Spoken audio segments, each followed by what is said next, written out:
সরকারি ছুটির প্রথম দিনেই অতিরিক্ত যানবাহনের চাপ ও একাধিক গাড়ি বিকল হওয়ায় মহাসড়কে সৃষ্টি হয়েছে যানজট।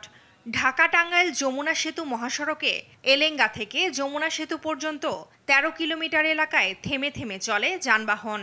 এতে চরম ভোগান্তিতে পড়েন উত্তরাঞ্চলের লাখ লাখ মানুষ। বাইবেল থেকে যানজট ভাই, চান্দুরা থেকে যানজট। অনেকক্ষণ ধরে আমরা জ্যামে পড়েছিলাম, কালকে রাত্রে 10টা বাজে বেরোছি, এখনো পর্যন্ত আমরা যানজটে আছি। প্রচুর কষ্ট হচ্ছে যানজটে। আমরা চান্দুরা থেকে জামে আইতেছি, এ যাবত 12 ঘন্টা জামে পড়ে আছি।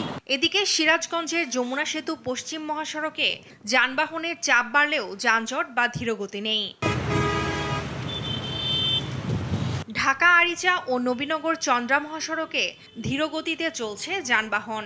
দীর্ঘ সময় অপেক্ষা করেও গন্তব্যমুখী পরিবহন না পেয়ে পিকআপ ও পশুবাহী ট্রাকে করে রওনা হচ্ছেন অনেকে।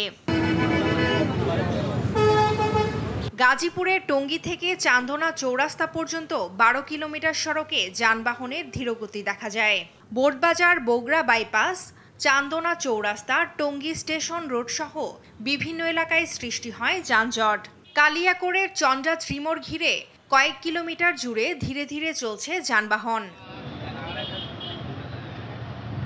এদিকে ঢাকা চট্টগ্রাম মহাসড়কের কুমিল্লাতে যানবাহনের অতিরিক্ত চাপ থাকলেও নেই যানজট।